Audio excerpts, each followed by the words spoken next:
বাহিৰৰ কি কাজিয়া লাগিছে গৈছোঁ মাৰি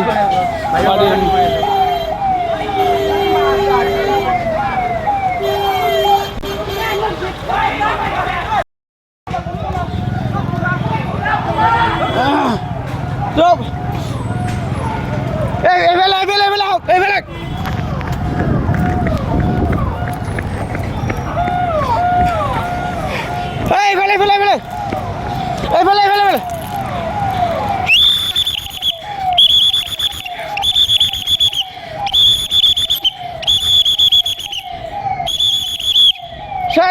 স্যাৰ